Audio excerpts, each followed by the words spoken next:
उत्तराधन सूत्र के पहले अध्याय में विनय प्रतिपत्ति का वर्णन मिलता है। शिष्य गुरु के समक्ष किस प्रकार विनयवंत रहे। विनयशील व्यक्ति ही सामान्य ज्ञान में भी कहा जाता है कि वह गुरु के प्रति विनयवान हो, तो सामान्य शिक्षा का शिक्षक भी उसको अधिक से अधिक दे देना चाहता है। और कोई कठिन बात हो, विषय हो, तो कहेगा घर पर आकर समझ लेना, बिना पैसे के पढ़ा भी देता है। इसका अर्थ है कि व्यावहारिक शिक्षा में भी गुरु के प्रति विनय की महत्ता है। तो आध्यात्मिक शिक्षा के लिए गुरु की कितनी महत्ता होना चाहिए, और उस अपेक्षा से पहले ही अध्ययन आया है कि गुरु के प्रति जो विनयवंत संत है, विनयवंत शिष्य है, वही तत्व ज्ञान प्राप्त करने का अधिकारी है, अन्य नहीं। और फिर दृष्टांत दे देकर के सूत्रकार समझाते हैं कि अविनित शिष्य किस प्रकार का होता है। वह अविनित शिष्य उसकी कैसी दुर्गति होती है, तो उसका दृष्टांत देकर समझाते हैं कि सड़े कान की कुटिया यदि किसी घर में घुस जाए तो वह घर वहाँ से दूसरे घर में जाए तो हर घर से उसको निकाला जाता है। उसी प्रकार से अविनित शिष्य की भी जो दशा होती है, वह सर्वत्र सर्व स्थानों से निकाल दिया जाता है। इस प्रकार कुशील और सुशील, सुशिष्य और कुशिष्य, इस प्रकार की परिभाषा दी गई है। और वस्तुतः शिष्य कैसा होना चाहिए एक दृष्टांत से समझ सकते हैं। एक कोई जिज्ञासु तत्व स्वरूप समझने के लिए, जिज्ञासा शांत करने के लिए गुरु के पास जाता है। मैं आपसे ज्ञान सीखना चाहता हूँ। गुरु ने ऊपर से नीचे तक देखा वो एक सूखा ठूंठ है, एक खंबा है, उसको 100 बार वंदना करके आ जाओगे आप? यदि आपको ऐसा कहे तो उस सूखे ठूंठ को, खंबे को 100 बार वंदना करने जाओगे? नहीं जाएंगे। वह तुरंत भागा भागा जाता है। गुरु आज्ञा, गुरु आज्ञा सबसे पहली परीक्षा उसकी वही थी, गुरु आज्ञा। और वह जिस समय 100 बार झुक करके वापस आता है, जिस समय झुकता है, उस समय रीढ़ कैसी हो जाती है, गर्दन कैसी हो जाती है। जिस समय आप अहंकार पूर्वक बोलते हैं, जिस समय आपका अभिनंदन प्रशस्ति गान होता है, उस समय मुझे बाहर से दिखाई देता है कि वह हार माला पहनने के लिए गर्दन तो झुकाता है, परंतु अंदर में सिर तन जाता है। वो देखो मैं किस प्रकार का विशिष्ट साधक सेवक कि मेरा इस प्रकार से अभिनंदन हो रहा है। इसका अर्थ है कि अभिमान का सूचक है, सिर तान कर रखता है, जीभ सीधी रखता है। और अभिमान का विलोम क्या है? ओहो पीम पड़ासी मानो विनयनाथनो माया मिट्टान नासी लोह कविनाशनो उस समय हरे को हम मानम बंदव्या गिना जिन्हें लोभम संतोष हो। दर्शकाली सूत्र में 2 गाथाएं आई हुई हैं। एक क्रोध मान माया लोक पर है। क्रोध यह प्रीति का नाश करता है, मान विनय का नाश करता है, मायाचारी सरलता का नाश करती है, और लोभ तो सत्यानाशी है, सर्वनाशी है, सबका नाश कर देता है। सबसे भयंकर किसको कहा इसमें? लोभ को क्यों कहा? जो लोभी व्यक्ति है, आप तो नहीं है ना इनमें से? अरे आपको पहले पूछ लो कि आप तो निर्लोभ स्वभाव के हैं, आपको तो बाहर में कुछ नहीं चाहिए, मात्र मोक्ष चाहिए। ऐसा ही है क्या? नहीं, ऐसा ही है क्या? आपको बाहर में कुछ लोभ नहीं है क्या? लोभी व्यक्ति कहा जाता है अंधों में जैसे सबसे बड़ा अंधा कौन है? क्योंकि लोभांध व्यक्ति सबसे बड़ा अंधा है। उसको अपने स्वार्थ के पीछे और किसी का कितना नुकसान हो रहा है वो दिखता ही नहीं। उसको यदि 1 रुपया कमाना है, दूसरे व्यक्ति को 100 रुपये की हानि जो हो रही है तो वो उसकी परवाह नहीं करता। उसको 1 रुपया कमाना है, क्या रखता है मुझे 1 रुपये की हानि ना हो जाए, दूसरे को उसके कारण से कितनी हानि हो तो हो। इसका अर्थ है कि लोभी व्यक्ति वह किस प्रकार से लोभांध होकर के अन्याय, अनिति, लूटपाट, मारकाट, न जाने क्या क्या अन्याय अनिति करके वह धन कमाता है। और वह धन क्यों कमाता है कि बिना धन के कोई पूछता नहीं है। इसलिए पूछ किसको कहते हैं? अभिमान। उस अभिमान सिर तान करके रख सको, इस कारण से पहले धन वैभव जोड़ता है।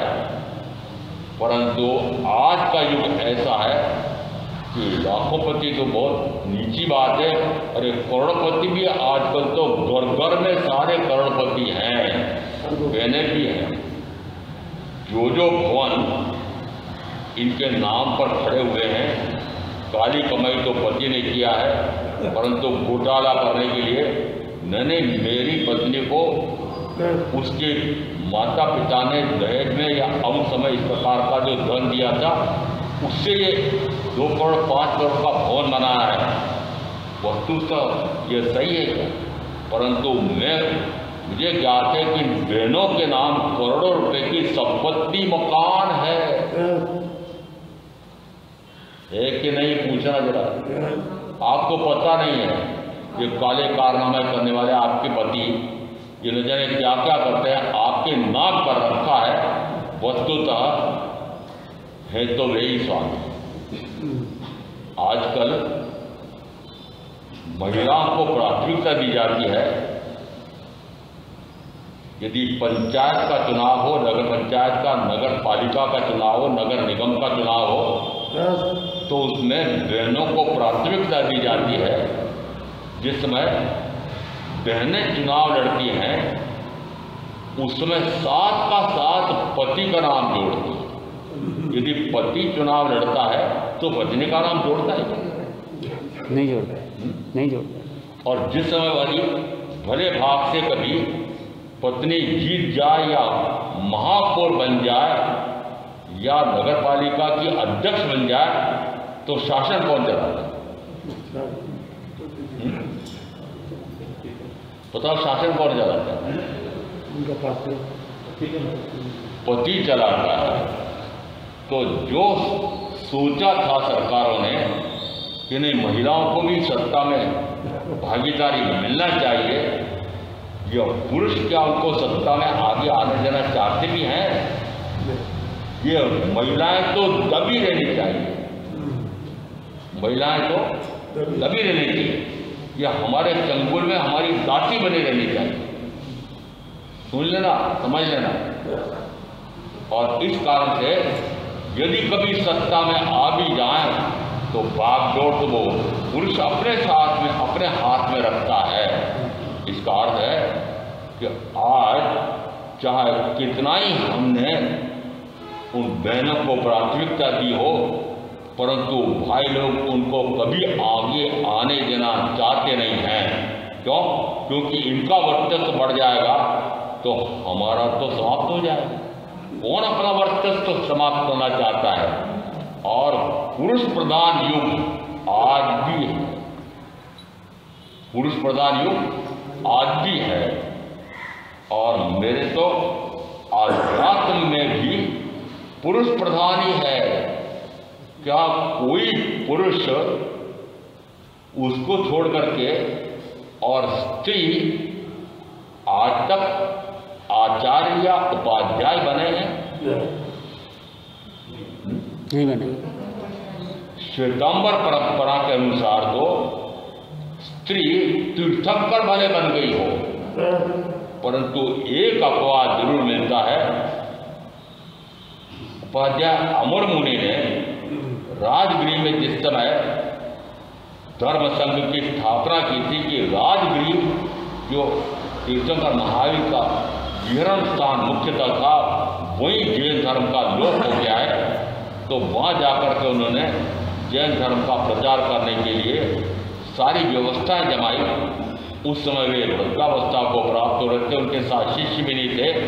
तो उस समय उन्होंने एक मासती चंद्रा को आचार्य बनाया, परंतु आचार्य कहने के स्थान पर उनको न्यायाचार्य पता नहीं ऐसा कुछ नाम दिया गया है।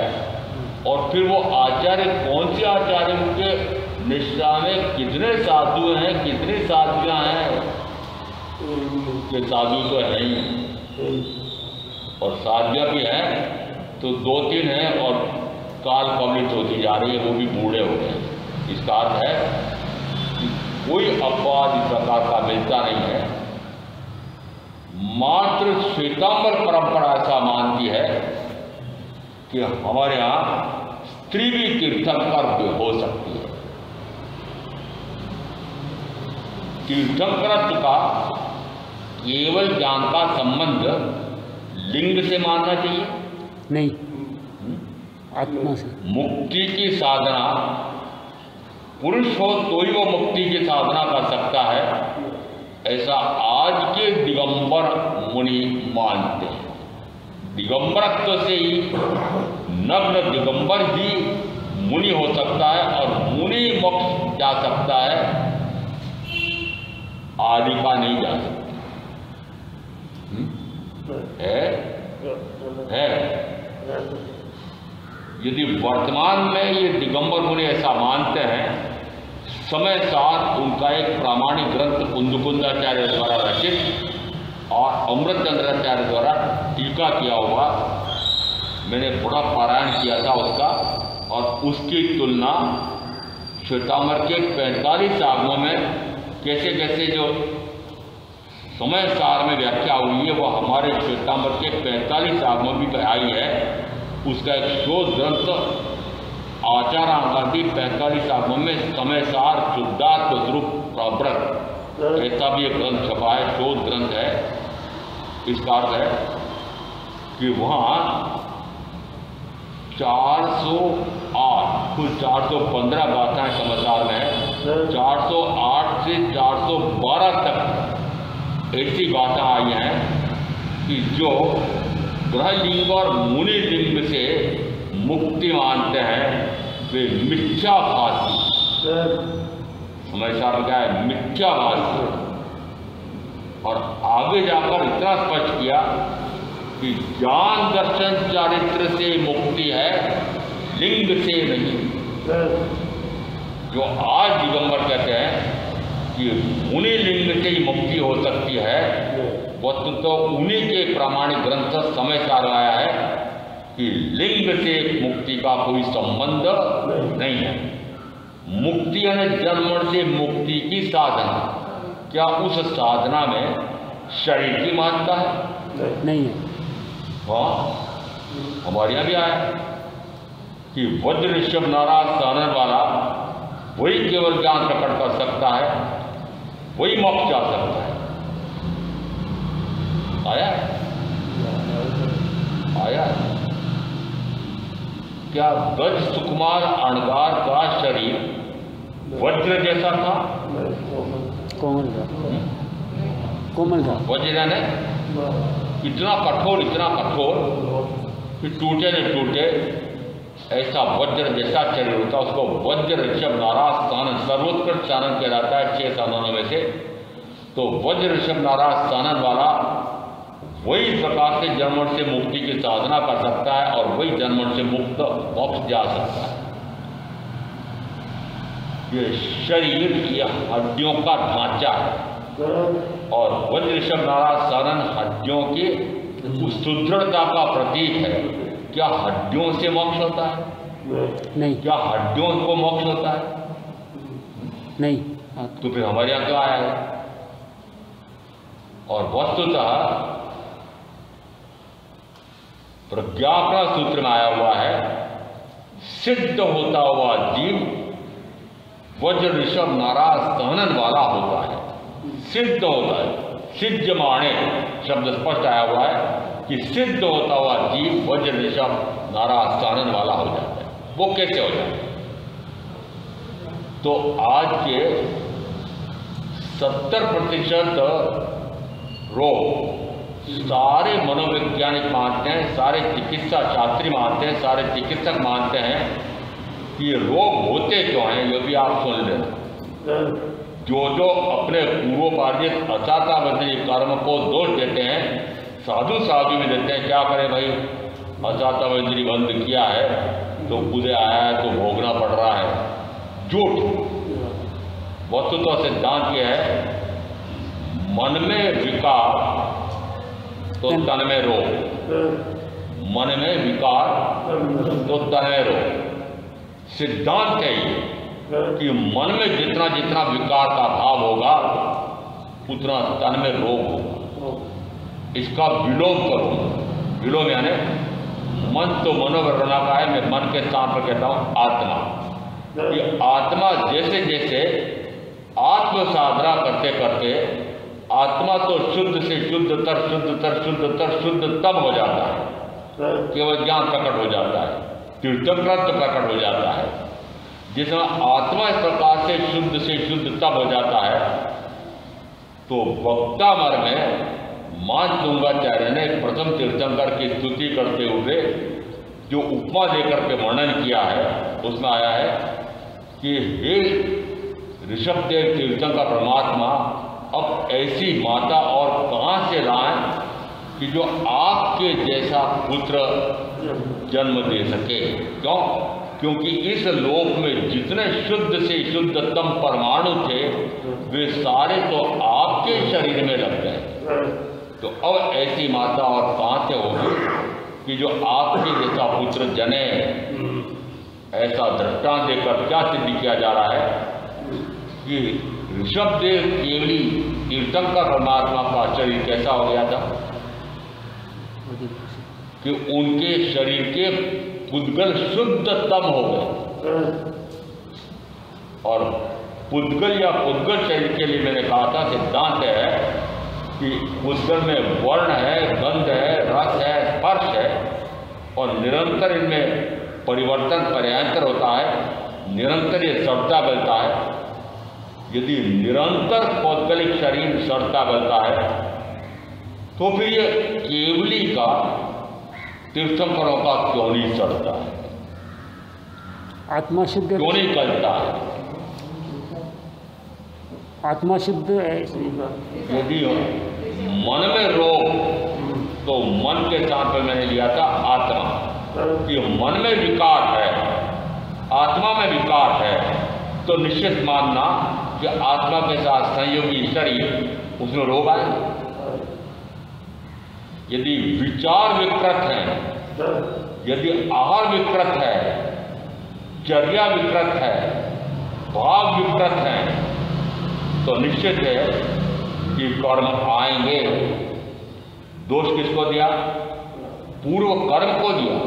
क्या वर्तमान में जो ऐसा कहता है कि क्या करें भाई, असातावेदिनी कर्म का उदय था इससे आया है भोग रहा हूं, यदि साधु या साधु भी कहते हैं तो सत्य कहते हैं नहीं। वो रोग क्यों आया?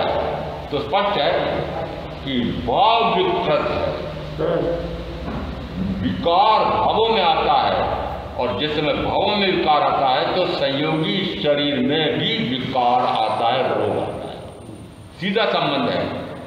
और अब आप जो कहते हो मेरे ऐसा रोग है, ऐसा रोग है, ऐसा मारोगे और मेरे पास आओगे तो मैं कहूँगा माँ भोगी है, जो भोगी है वो रोगी है, जो माँ भोगी है वो माँ रोगी है। सुन लेना कान खोल दो, जो भोगी है वो रोगी है। रोगी है 5 इंद्रियों का भोग भोगने वाला और उसमें भी मुख्यतः स्पर्शेंद्रिय का भोग भोगने वाला। यदि वो भोग भोग रहा है तो निश्चित मानना कि कितना विकार, भयंकरतम विकार का भाव है, वासना का भाव है और इस प्रकार की वासना का भाव के कारण से फिर वासना जन्य जो अंदर में भाव उत्पन्न होता है उसकी पूर्ति करने के लिए पहले धन वैभव एकत्रित करता है। धन वैभव जोड़ करके फिर परिजन परिजन पत्नी साधन जुटाता है और साधन जुटा करके फिर भोग भोगता है। इसका अर्थ है कि भोग का साधन भी बिना धन वैभव के मिलेगा। आज पुराने जमाने से कहो या आज भी कहो, क्या कोई भी पिता अपनी कन्या किसी कंगाल के हाथ में पकड़ाता था? नहीं देता। जो यदि बहुत विद्यावान है, ज्ञानवान है, त्यागी तपस्वी है तो नहीं देगा। कोई कीमत नहीं। ऐसा है क्या? धनमाल है कि नहीं? और आज युवक युवती सम्मेलन होता है तो उसका भी जायजा ले लो। मुझे आपके सुना जाते हैं, महाराज आजकल आपको पता नहीं है कि ये लिंग की असमानता हमारे जीवन में सबसे अधिक हुई है। स्त्री कम से कम संख्या में और पुरुष अधिक से अधिक संख्या में। मेरे पास तो वापस कहने वाले भी आ जाते हैं, महाराज क्या करूं, लड़के के लिए वधू नहीं मिल रही थी, 5 लाख दे खरीद के लाया था, भाग गई, फिर वापस दूसरी 5 लाख के जगह 7 लाख दे करके लाया, महाराज वो भी भग गई। ये नमूने कौन किसके हैं? ये नमूने सुना रहा हूँ, किसके सुना रहा हूँ? जरा आप जीने के सुना रहा हूँ।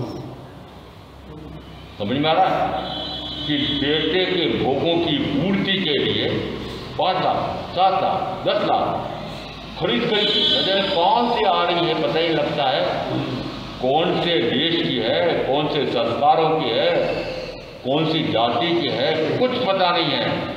परंतु वधू चाहिए, वधू भी चाहिए, पत्नी भी चाहिए, माँ भी चाहिए, बहन भी चाहिए, पर बेटी नहीं चाहिए।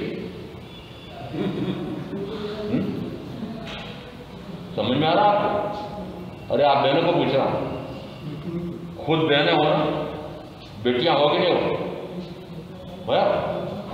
और यदि पता लग जाए कि तीसरी संतान, दूसरी संतान भी, पहली भी लड़की उत्पन्न हुई और दूसरी भी लड़की है,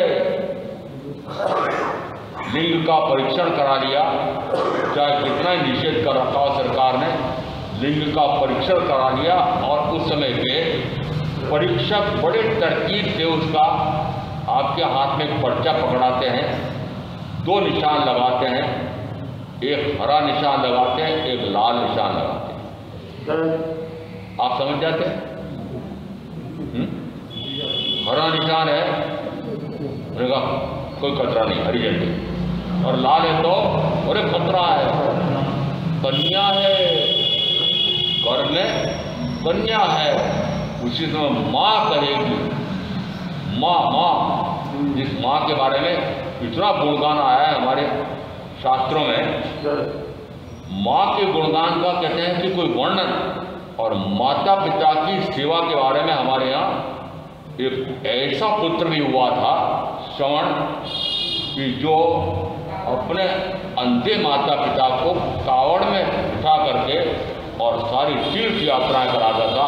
ऐसा माता पिता का वक्त आज है। अरे माताओं को पूछ रहा हूँ, पिताओं को पूछ रहा हूँ, आज आपके बेटे बहू कैसे हैं? आपका नमूना मैं बता देता हूँ, आप नहीं बताते हो तो। जिस समय उस बेटे को भी बेटी को भी खूब ऊंची से ऊंची पढ़ाई करा दी, ऊंची से ऊंची, फिर ऊंचे से ऊंचा पैकेज मिल गया, और ऊंचे से ऊंचा पैकेज मिल गया तो ऊंचे से ऊंची नौकरी मिल गई, और फिर कहाँ चले गए? वो बेटा चला गया महानगर में, या वहाँ चला गया विदेश में, और अब समाचार आता है माता पिता के बारे में, पड़ोसी ने समाचार दिया, आपके पिताजी का स्वास्थ्य बहुत दयनीय हो गया है, मरणासन्न स्थिति है, वो बेटा वहाँ से 5-25 हज़ार का 50 हज़ार का एक ऑनलाइन ट्रांसफ़र भेजता है। बोले मुझे तो यहाँ से छुट्टी मिलेगी नहीं, इसलिए ऐसा करो भाई चाचा जी, आप ही उनका उपचार करा देना और मैं फिर बाद में आकर के उनकी कुशल क्षेम पूछ लूँगा। फिर पता लगा कि वो पिताजी तो मरणासन अवस्था में थे, मृत्यु हो गई। जिस समय वापस समाचार भेजा कि आपके पिता का देहावसान हो गया है, अब मैं आगे क्या करूँगा?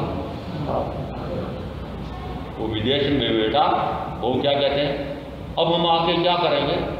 ये दाह संस्कार के और फिर मृत्यु बोध करना हो तो उसके लिए 2 लाख रुपये 5 लाख रुपये हम बेच रहे हैं, आप भी दाह संस्कार कर देना और आप ही मृत्यु बोझ दे देना, और उन्होंने यदि धन संपत्ति छोड़ी है तो आप ही खाना।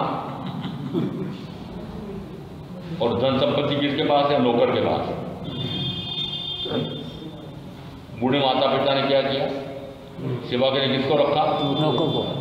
नौकर। बूढ़े माता पिता की सेवा में वो नौकर रखा हुआ था। तो अब वह स्वामी कौन हो गया? मकान का स्वामी, नौकर। समझ में आ रहा है आपको?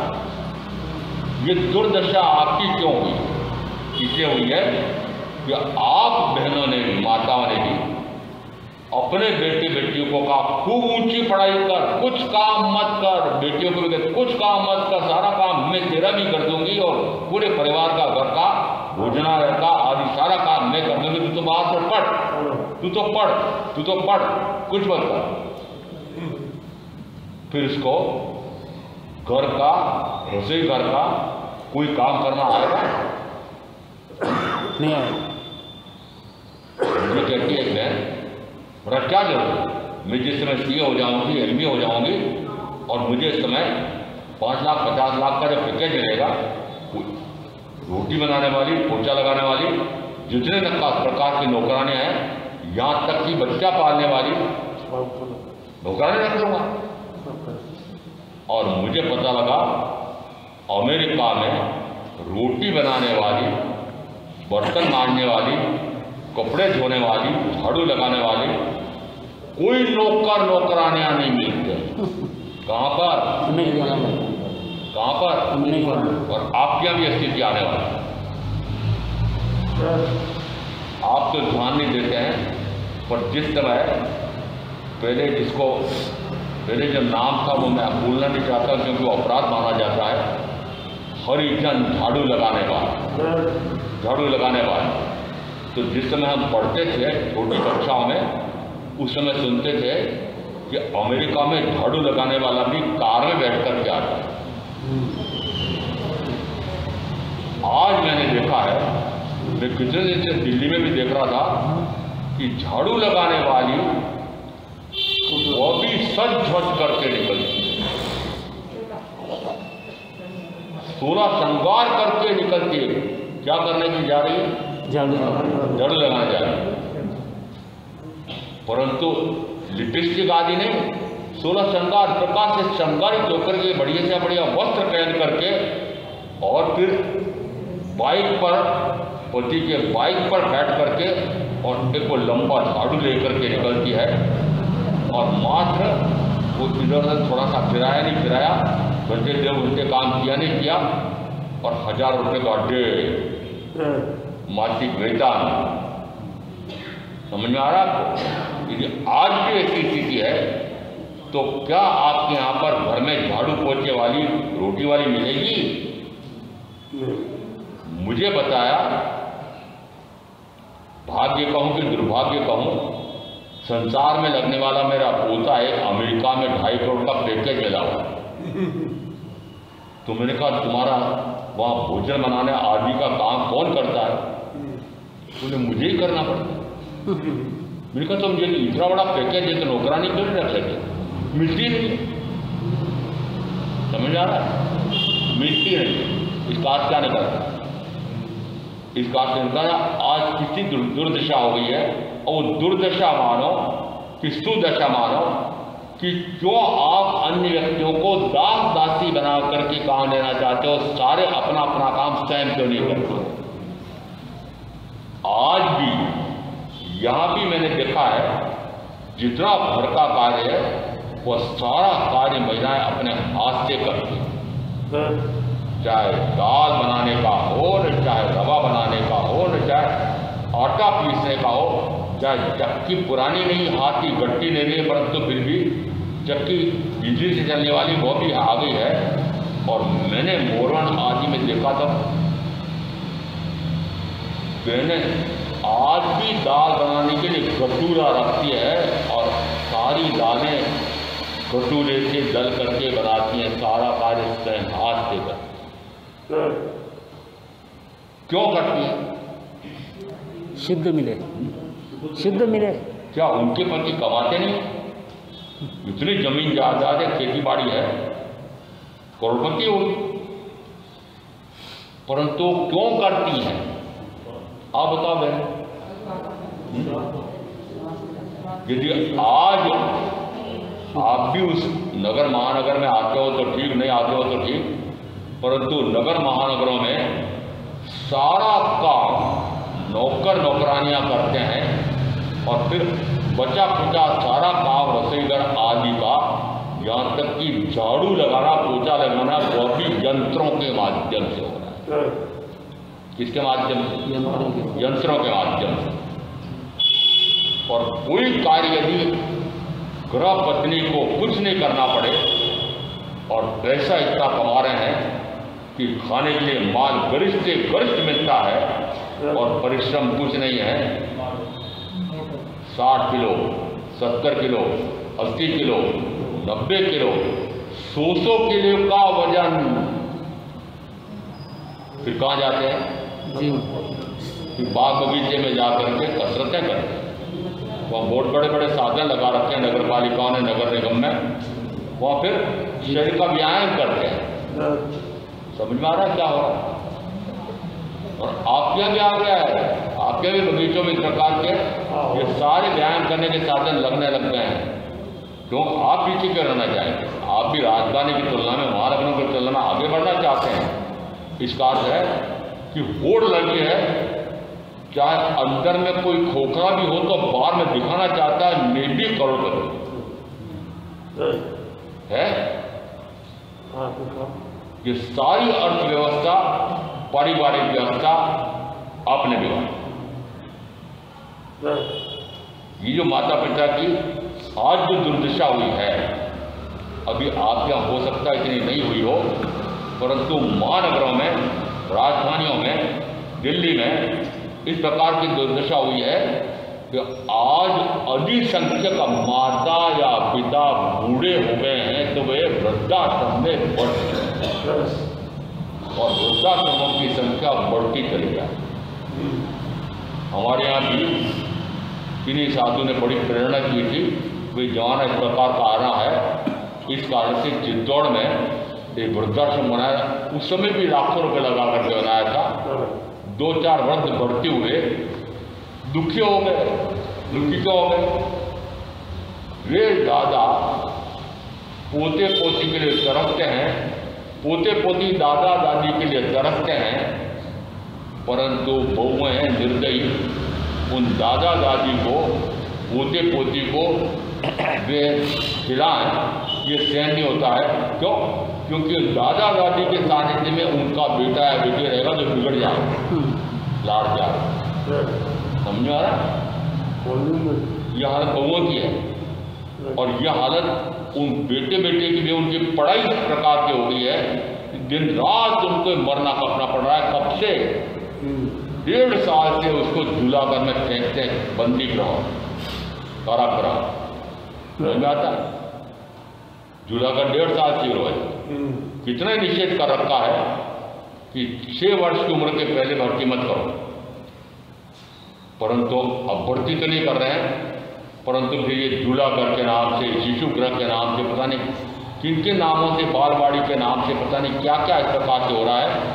और वह बच्चा जो दादा दादी की गोद में, प्रकृति की गोद में रह करके जितना सीख सकता है, अधिक से अधिक सीख सकता है, उसके स्थान पर वह बंद कमरे में, बंदी गृह में, उन भाड़े के चट्टों से, गंदू जी क्षमा करना, भाड़े के ट्रैक्टरों से क्या सीखेगा? कितने लाड़ प्यार से वो दादा दादी गोद में रख करके। और हमारे यहाँ तो आगमों में वर्णन मिलता है कि जिस समय 8 वर्ष का बच्चा हो जाता था उस समय कलाचार्य के पास उसको पढ़ने के लिए आया। 8 वर्ष का होता। क्यों? आज भी कानून में व्यवस्था है 7 वर्ष से कम की उम्र वाला व्यक्ति किसी का हत्या भी कर दे तो अपराध नहीं। यहाँ तक आया है कि यदि 12 वर्ष का भी हो गया है और उसकी बुद्धि इतनी विकसित नहीं हुई है तो उसके लिए भी क्षमा है। इसका अर्थ है कि 7 वर्ष में बुद्धि परिपक्व हो जाए। और समझ रहे हैं परिपक्व होगी कब? कि जिस समय वह गर्भ में रहता है तब से शिक्षा मिलती है। क्या जो माताएं उनके गर्भ में बच्चा आया था उस समय उन्होंने उस बच्चे को गर्भ में रहकर के पढ़ाया था? अरे आज पढ़ाती हैं बहनें माताएं। जब बच्चा गर्भ में आ जाता है तो उसको पढ़ाया जाता है क्या? और पहले अभिमन्यु की कथा काटने के लिए जाती थी। 16 वर्ष का और यौवन वाला एक अपेक्षा से नवयुग। जिस समय द्रोणाचार्य ने अर्जुन आदि को तो किसी और युद्ध में अन्यत्र फंसा दिया था और पीछे से चक्रव्यूह की रचना की और अब समस्या आ गई कि चक्रव्यूह का भेदन कौन करे। उस समय वो अभिमन्यु कहता है मैं करूँ। तू क्या जानता? मैं जानता हूँ। चक्रव्यूह का भेदन कर दिया है। युद्ध लड़ते लड़ते बाहर निकल जा, वो बाहर नहीं निकल पाया और अंदर ही 7 योद्धाओं ने एक साथ आक्रमण किया और मारा गया। कारण क्या था? सुभद्रा पत्नी अर्जुन जिस समय वह गर्भ में था उस समय चक्रव्यूह की रचना कैसे की जाती है, चक्रव्यूह का भेदन कैसे किया जाता है, निकला कैसे जाता है, ऐसा समझा रहे थे। तो भेदन कैसे होता है, रचना कैसे होती है, भेदन कैसे होता है, यहाँ तक तो सुना था। और जिस समय वह सकुशल युद्ध लड़ करके बाहर निकल जाए ऐसा भी जिस समय समझा रहे थे अर्जुन, उस समय मां को निद्रा तो भेदन सीख नहीं पाया, इसलिए अंदर ही मारा गया था। इसका अर्थ है आज मनोवैज्ञानिक मानते हैं, यहाँ तक कि हमारा तो एक व्याख्या प्रगति नाम का आगम है, उसमें आया है एक साथ व्याख्या प्रगति में आया है कि जिस समय बच्चा गर्भ में आता है सबसे पहले माता पिता का वीर्य रज का भोजन करता है और माता पिता का जो वीर्य रज है वह कितना शक्तिशाली है, शुद्ध है, उसके आधार पर उसके शरीर का मूलभूत ढांचा तय होता है। उसके बाद में फिर माता जो भोजन करती है उस भोजन का रस उस शिशु के नाभि के यहाँ पर एक नाड़ी सबसे पहले विकसित होती है और उस नाड़ी से माँ के गर्भाशय की नाड़ी उन दोनों का जोड़ होता है। सबसे पहले गर्भ में आने के बाद वह शिशु नाड़ी की रचना करता है। समझ में आता? क्योंकि माँ के गर्भ से भोजन कैसे ग्रहण करेगा? तो वीर्य रज के आधार पर तो शरीर की रचना होती है, मूलभूत रचना तो उससे होगी। अब शेष रचना की माँ के भोजन के आधार पर होगी। इसका अर्थ है कि माँ का भोजन कहता है, माँ का आचार विचार कहता है, माँ के संस्कार कहते हैं, उसका सीधा असर गर्भस्थ शिशु पर पड़ता है। आगम में यहाँ तक कहते हैं कि जिस समय माता निद्रा लेती है वह शिशु भी निद्रा लेता है, माता जगती है उस समय शिशु भी जगता है, माता आज्ञान करती है वो बच्चा भी रोता है, माता जिस समय प्रसन्न होती है उस समय बच्चा भी प्रसन्न होता है, माता जिस समय कोई स्वाध्याय कर रही हो, ग्रंथ पढ़ रही हो, वह जो ज्ञान प्राप्त कर रही है वह भी गर्भ में रहते रहते उस ज्ञान को प्राप्त करता है। ऐसा वर्णन हमारे आगमों में आया हुआ है। तीर्थंकर महावीर केवल ज्ञानी द्वारा प्रतिपादित है। और यहाँ तक आया है कि गर्भ में रहते हुए जो शरीर का विकास होता है, कौन सा अंग पिता से आता है, कौन सा अंग माता से आता है, मुझे विशेष बात सारी नहीं कहनी है। मुख्य बात ये कहनी है, बहनें बैठी हुई है इसलिए इनको कह रहा हूँ। भेषज समझते हो? भेषज किसको? मस्तिष्क। अरे सिर के पीछे के भाग में भेषज होता है। मेधा शक्ति वाला भेषज सिर के पीछे। और भेषज मेधा शक्ति या माता किसे आती है? समझ में आ रहा है? माताओं का अपना महत्व। भेषज जो शरीर का सबसे महत्वपूर्ण अंग है, बुद्धि वो सारी वहाँ से निश्चित होती है। बुद्धि एक अपेक्षा से पौद्गलिक है, क्योंकि पौद्गलिक भेषज से वो प्रकट हो रही है। परंतु वो भेषज कहो व सिर कहो, उसके साथ आत्मा है। तो इसका अर्थ है कि मूल में तो आत्मशक्ति की मात्रा है, और आत्मा का जितना सामर्थ्य शक्ति है उसके अनुसार फिर वह शरीर को प्राप्त करता है। मानो कि किसी ऐसे जीव ने उत्कृष्ट नाम कर्म गोत्र कर्म आयुष कर्म का बंध किया है।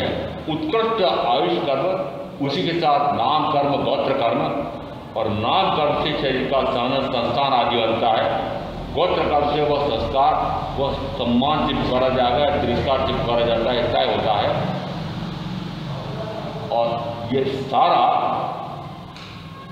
माँ के गर्भ में आने के पहले वह 3 प्रकार के कर्म पूर्व भाव से लेकर के इस भाव में आया।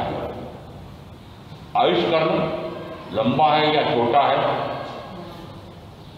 नाम कर्म उत्कृष्ट है कि निकृष्ट है, गोत्र कर्म उत्कृष्ट है कि निकृष्ट है, यह वह सारा पूर्व के भाव में तय करके यहाँ आया। अब मान लो किसी ने आयुष कर्म भी उत्कृष्ट बांधा है, नाम कर्म भी उत्कृष्ट बांधा है, और गोत्र कर्म भी उत्कृष्ट बांधा है।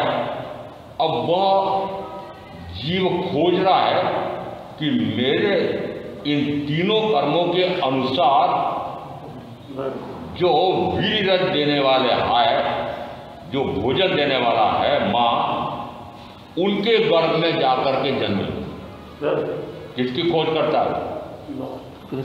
जैसा उसने आयुष कर्म, नाम कर्म, गोत्र कर्म उत्कृष्ट बांधा है, तो इस प्रकार से उत्कृष्ट नाम गोत्र कर्म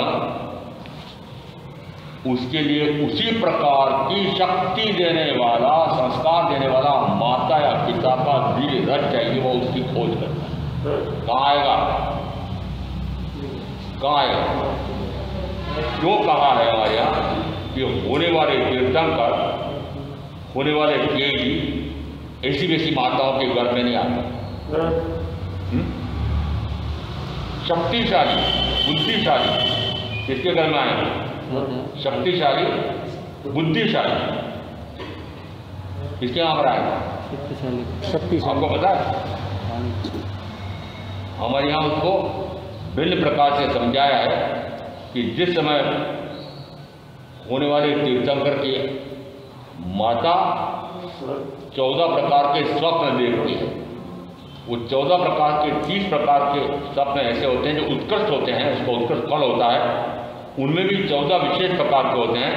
वो 14 प्रकार के जिसको स्वप्न आते हैं, दिगंबर 16 मानते हैं, ऐसे स्वप्न जिसको आते हैं, माना जाता है कि उसके कोख में होने वाले तीर्थंकर ने जन्म लिया। और समझ रहे हैं? इसका अर्थ है कि होने वाले तीर्थंकर जिस प्रकार का आयुष कर्म, नाम कर्म, गोत्र कर्म उत्कर्ष से उत्कर्षतम बांध करके इस भाव में आए हैं, तो इस प्रकार का वीर्य देने वाली माता पिता इस प्रकार का भोजन देने वाली माता उसके घर में आएंगे। समझ में आ रहा है? क्यों हमारे यहाँ पूर्व में कहा जाता है कि बहू को बहुत पौष्टिक उत्कृष्ट भोजन शास्त्र में खिला दें? आपको पता हो ना हो, जो शास्त्र रही हैं उनको आज पता हो या ना हो, पर मुझे मेरे युग का याद है कि सासू जिस समय बहुत नई नई आती थी उस समय उसके भोजन पर सबसे अधिक ध्यान देती, और जिस समय उसको पता लग जाता था कि गर्भवती हो गई है उसके भोजन पर विशेष ध्यान देती थी। मात्र भोजन पे नहीं, न जाने कितने प्रकार का शारीरिक व्यायाम करने के लिए बाध्य करती थी। गट्टी पीस, क्यों? छाछ फिरा, दो इस प्रकार के व्यायाम है। आज भी व्यायाम कराने वाले गर्भवती को जो व्यायाम कराते हैं उसमें वो गट्टी जिस प्रकार से फेरी जाती है उस प्रकार का व्यायाम कराते हैं। उसी प्रकार का उस गर्भवती से आसन कराते हैं, फिर उसी प्रकार से हाथ किस प्रकार से चलाया जाए इस प्रकार से चलाते हैं। और जिस समय वो नेत्रे और रवई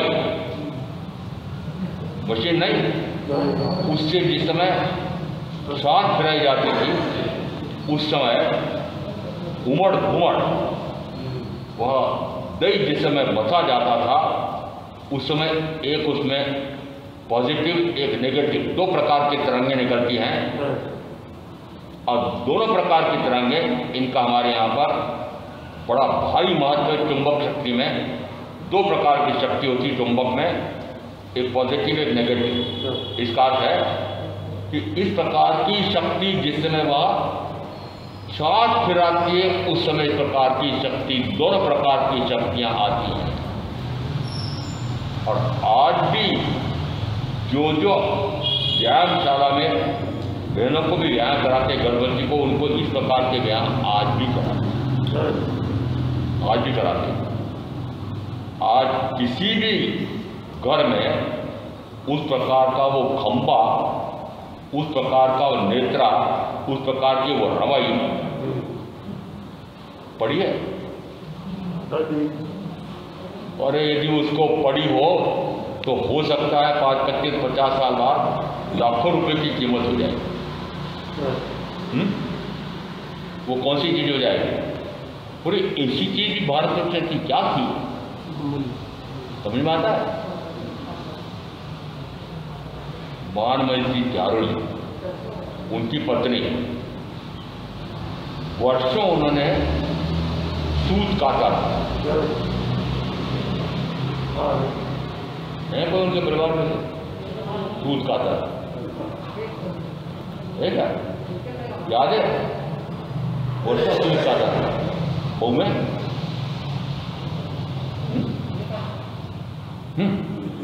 बढ़िया से बढ़िया मिल वाला इतना बढ़िया वस्त्र परिधान मिलता है। अब सूत का जमाना है क्या? परंतु आपने उसकी महत्ता समझी नहीं। वस्तुतः आज़ादी के आंदोलन में महात्मा गांधी ने एक हथियार चुना था युद्ध के लिए, अंग्रेजों से युद्ध के लिए। और हथियार में कौन सा हथियार था? चरखा।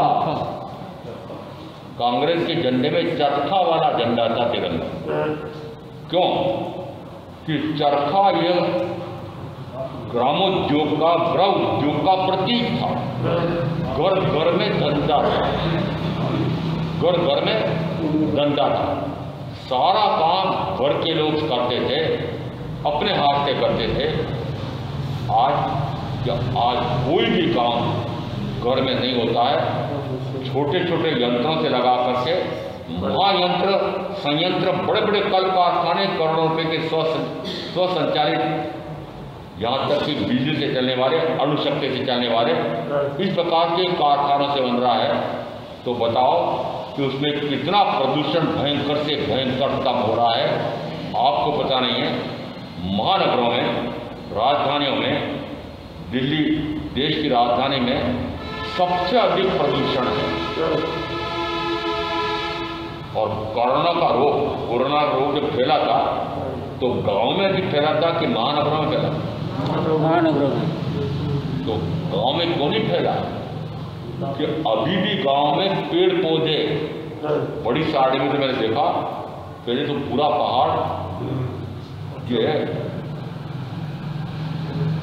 जामफलों के पेड़ सारे काट दिए, हजारों पेड़ थे, और जो चाहो वो तोड़ ला, पकने हो गया जो चाहो तोड़ ला। मैं 7वीं कक्षा में पढ़ता था यहाँ, उस समय मैं भी पता नहीं रोज बढ़िया जो ऊंचे से ऊंचे जाकर के जो पकने जो बड़े बड़े हो जाते थे उनको तोड़ करके और बड़े कलसे में पका करके और फिर खाते थे।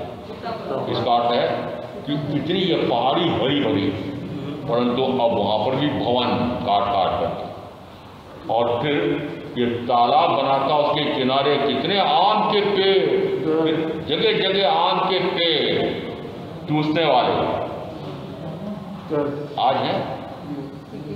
और क्या निकल रहा है कि उस समय हरियाली की, पेड़ पौधों की बड़ी महत्ता थी, क्योंकि प्राणवायु देने वाला कौन? जो पेड़ पौधों का नाश कर रहे हैं मात्र शरीर सुख के लिए, वाहन रखने के लिए, कल कारखाने के लिए, बड़े बड़े भवन बनाने के लिए, सबसे पहले सफाई किसका कर रहे हैं? पेड़ पौधों का सफाई कर रहे हैं। और कहा जाता है प्रत्येक पेड़ दिन में प्राणवायु देता है, दिन में प्राणवायु, उसमें से एक पेड़ पीपल 24 घंटे प्राणवायु देता है, एक पौधा तुलसी 24 घंटे प्राणवायु देती है, और एक पशु गाय, देसी गाय, कृष्ण की गाय 24 घंटे प्राणवायु देती है। समझ आ रहा? आपने कहाँ ऐसा माना है कि यही हमारे वास्तव में भाई बहन तो ये हैं? आपने ये मात्र स्वार्थों के संबंध वाले, लेन देन के संबंध वाले, व्यापार के संबंध वाले, भाई बहनों के संबंधों वाला रक्षाबंधन माना है, परंतु क्या आपने इस प्रकार के हमारे जीवन के लिए अनिवार्य इन पेड़ पौधों को अपनी बहनें माना, भाई माना? और यदि कहते हो कि बहन की रक्षा करता है भाई, मुझे पता है एक अंजना, पूरी कहानी मुझे नहीं बताना है, परंतु जिस समय अंजना संकट में आ गई थी उस समय ससुराल वालों ने निकाल दिया था घर से, कुलक्षणा है, भ्रष्ट है। उस समय उसने सोचा कि भाई के यहाँ चली जाऊँ। क्या भाई ने उसको थाम दिया, रक्षा की? नहीं। अब जिन जिन ने रक्षाबंधन मनाया उनको पूछ रहा हूँ, रक्षा की? नहीं। भगा दिया कर पियर से, पियर में भी उसका सम्मान नहीं, ससुराल में भी सम्मान नहीं, और न जाने कितने काल बाद फिर उनको प्रकट हुआ कि वास्तव में पति एक रात के लिए आए थे और उस रात में भोग भोगा था, उसके कारण से संतान उत्पन्न हुई थी। सासू ने, सास ने, ससुराल वालों ने समझ लिया कि ये दुष्टा है, भ्रष्टा है, मेरा बेटा तो युद्ध लड़ने गया था और इसके संतान कैसे हो? इसका अर्थ है कि ऐसे संकट में जो बहन आ गई, क्या भाई ने रक्षा की? यदि बहन संपन्न थी और कंगाल हो जाए, आज भाई उसकी तरफ झांकता भी है। यदि भाई संपन्न था, राखी पर बहुत बड़ी बड़ी भेंटें देता था, और योग संयोग से व्यापार में हानि हो गई, कंगाल हो गया, अब बहन उससे संबंध रखी? ये भाई बहन आपने कह रहे हो बड़े पवित्र संबंध है, आते पवित्र संबंध है। ये सारे संबंध आपके व्यापारिक संबंध है, लेन देन के संबंध है। इस हाथ देना, उस हाथ लेना, इस हाथ देना, उस हाथ देना, पूरा व्यापारिक संबंध है। वास्तव में ये मनुष्य मां लोभी हो गया है, ये भाई बहनों के पवित्र संबंध भी विकृत कर दिए, दूषित कर दिए हैं। और ये बात आध्यात्म से जुड़ी हुई नहीं है, परंतु आध्यात्म जुड़ी हुई है कि रक्षा भी करना हो तो किसकी रक्षा करो? तो कहा ये पशु पक्षियों की रक्षा करो, ये गाय की रक्षा करो, और सबसे बड़ी रक्षा तो यह आत्मा निरंतर विकारी भाव में, विकृत भाव में, राग द्वेष आदि में, शुभाशुभ भावों में जाकर के और स्वयं ही अपना शत्रु बन रहा है। इस कारण से सबसे पहले रक्षा किसकी करो कि शुद्धात्म स्वरूप आत्मा की रक्षा करो। और आत्मा की रक्षा किससे होगी कि तीर्थंकर परमात्मा की वाणी सद्गुरु के माध्यम से सुन करके और उसी अनुसार आत्मा के को विकार से निर्विकार अवस्था प्रकट करने का पुरुषार्थ करो। तो कहा जाएगा कि वास्तविक रक्षाबंधन से ये हुआ है कि अपने आत्मा की मैंने स्वयं ने इस प्रकार से रक्षा की। ऐसा तत्व का सुर समझ करके आप जो साधना करेंगे उनका अवश्य कल्याण होगा। बोले क्या सत्तारी मंगलम अरुणता मंगलम सिद्धा मंगलम साहू मंगलम केवली पणस्तम मंगलम चत्तारि लुगुत्तमा लुगुत्तमा सिद्धा लुगुत्तमा साहू लुगुत्तमा केवली पणस्तमा चत्तारि संपवज्जामि अर्यन्ते संपवज्जामि सिद्धे संपवज्जामि साहू संपवज्जामि